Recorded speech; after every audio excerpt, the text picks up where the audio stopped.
tale of shadow play. When David's father got a new job, the family had to pack up and move to a new town. David wasn't happy about the move. He had to leave his entire life behind, and he was nervous about having to go to a new school and trying to make a new bunch of friends.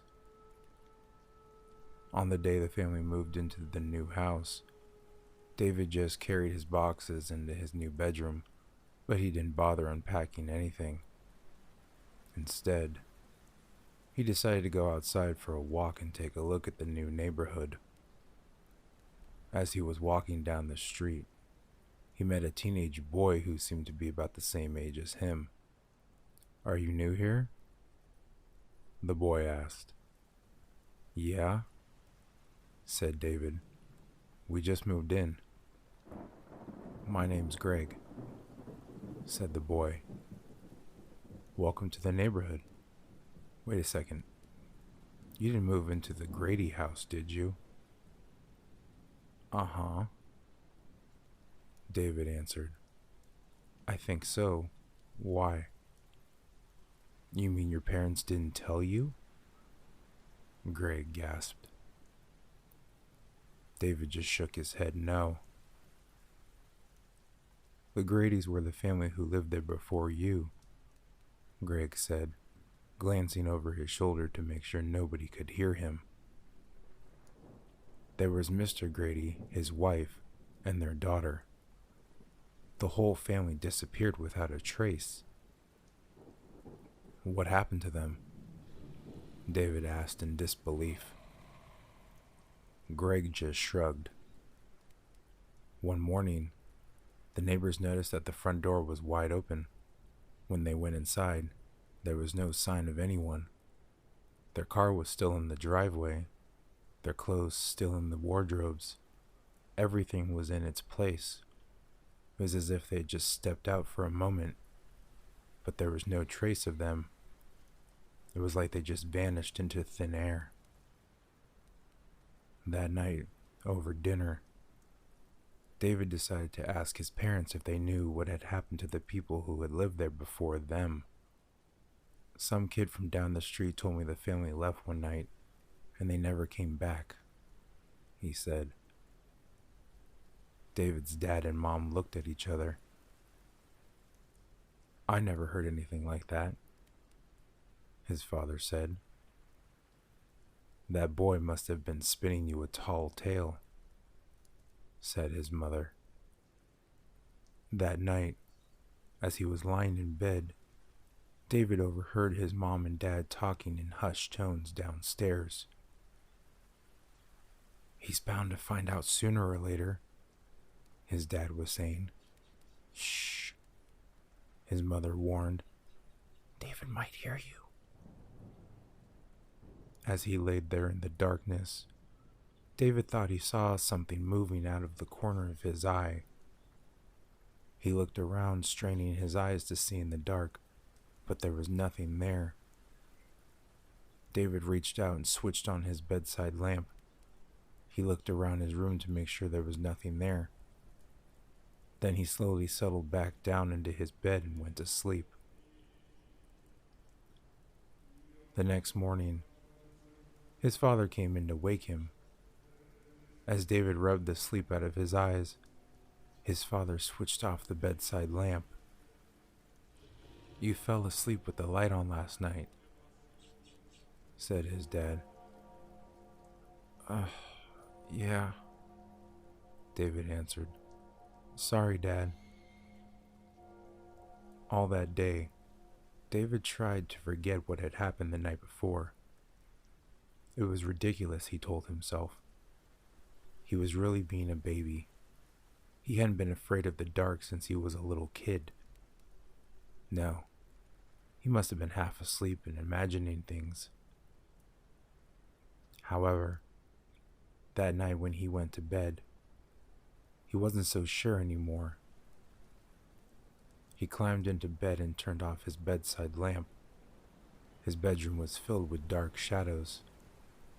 He laid there, his eyes darting from side to side, watching the shadows. Then his room seemed to grow suddenly colder in the inky blackness under his desk. There was movement. David's eyes locked onto the spot. His breath came fastened. There was nothing there. There couldn't be. Then it moved again. It was shapeless like a blob, and it didn't move like an animal. It flowed like water, out from under the desk and straight for the foot of his bed. David screamed and shot his hand out to switch on the light. The electric glare drove the shadow back where it pooled onto the floor under his desk. "What's the matter, honey?" asked his mother as she ran into the room. His father was right beside her. I thought I saw something move over there." David's voice broke. "Under the desk." David's father flipped on the room light, banishing the shadows. He knelt down and looked under the desk. "There's nothing there," he announced. "The shadow," David insisted. "The shadow was moving." His mother sat on the edge of the bed and smoothed his hair. "You were just having a bad dream, dear." David opened his mouth to argue, then realized it was useless. His parents would never believe him, and in the bright light of the ceiling lamp, he wasn't sure he believed it either. It sure had seemed real, though.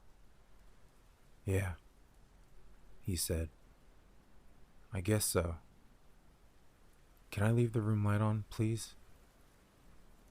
His father looked annoyed but turned the light back on. Then his parents said goodnight and left his room. For the next few nights, David slept with his bedroom light on. He knew his father was less than pleased about it. One day, he heard them in the kitchen talking about his fear of the dark. They were both worried about him, and his father thought it was nonsense. David walked slowly back to his room and sat on the bed. Maybe his father was right. He was too old to be afraid of the dark, but it seemed too real to be a nightmare. That night, he tried sleeping with the lights off. In the middle of the night, David woke suddenly. Everything was deathly quiet. He slowly sat up in bed and looked toward the corner of his room. In the faint light cast by the street lamp outside, he could see an enormous shadow stretched halfway up the wall. It had no definite shape, but flickered and shifted like it was black fire. He tried to tell himself it was just the shadow of a tree or something else. But then as he watched, the shadow came rushing towards him. David screamed and grabbed the bedside lamp, fumbling with the switch as he desperately tried to turn it on. Just as the shadow reached his bed, the light came on and his parents came running into his room. "What's wrong?" his mother asked. His father stood in the doorway with a strange expression on his face. David babbled out the story through his tears. "The shadow. It almost got me." His mother held him and tried to calm him down. "It's all right now. We're here. Don't you worry." David wondered if he was going crazy. He knew his parents probably thought so, which made him feel worse. He finally calmed down, but only after talking his parents into leaving the light on before they went back to bed. The next day dawned gray and drizzly and grew quickly worse. Thick black clouds rolled in to cover the sun. The wind began to blow hard, and David watched his father lock all the patio furniture in the garage. Then, With a flash of lightning and crash of thunder, the rain began. Huge drops shot down from the sky and shattered against the ground. The windows rattled with every gust of wind, and it looked as if somebody were washing them down with a hose. The sound of the rain pelting against the pavement outside was loud enough to be heard inside the house. Since 4 o'clock, the sky had been pitch black. David was huddled on the couch with his mom, watching television. His dad sat in his chair reading. David was so glad to be inside on a night like this. A blast of lightning lit the sky, and the thunder that followed seemed to shake the house. David crawled further under the blanket with his mom. Gusts of wind pushed at the house. Suddenly, the room went dark. The electricity must have gone out, his father said. David felt like his heart was going to stop. No electricity? That meant no lights.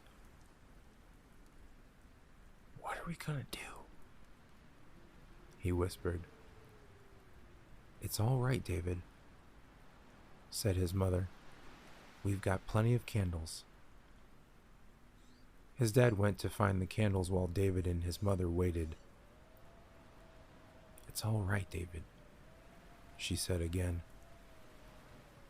"But the shadows," his mother sighed softly.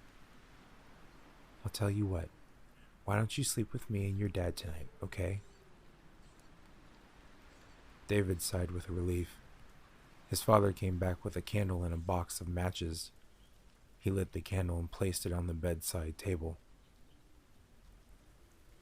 "I told David he could sleep with us tonight," his mother said. David's father didn't say anything. "Thanks, Mom," said David as he hugged her tight. Then he hugged his father too. It felt like he was hugging them for the last time. Soon, his parents were dozing off, but David was too frightened to sleep. He lay there watching the shadows moving in the flickering candlelight. Occasionally, a flash of lightning lit up the room and drove the shadows back, but only for a moment. They quickly came back, creeping across the walls and crawling across the ceiling. David watched as long as he could, but his eyelids were getting heavy. Just then, there was a noise. It woke his parents. "What was that?" his mother asked, startled. "I don't know," said his father. Dark shadows loomed over the bed. David looked at the candle. It had burned down almost to the bottom, and as he watched, it began to sputter. His dad got out of bed. His mother was watching anxiously. Then all of a sudden, the candle went out. "Get the matches, Dad," David cried. He heard his father fumbling around in the darkness. "Hurry, Dad," David sobbed. "Hurry!" Suddenly, a match flared, and in the dim light, he saw his father standing by the bed. David breathed a sigh of relief. Then, his eyes opened wide in horror as two long, dark hands reached out of the shadows and wrapped themselves around his dad's neck. His father dropped the burning match and struggled to free himself. David saw his mother lying very still on the bed, a dark shadow covering her face, her eyes wide open, but she wasn't breathing. David was shaking with fear. He looked up, and in the last light of the dying match, he saw a small shadow drop from the ceiling. He let out a blood-curdling scream as two thin, Shadowy hands encircled his neck and began choking the life out of him.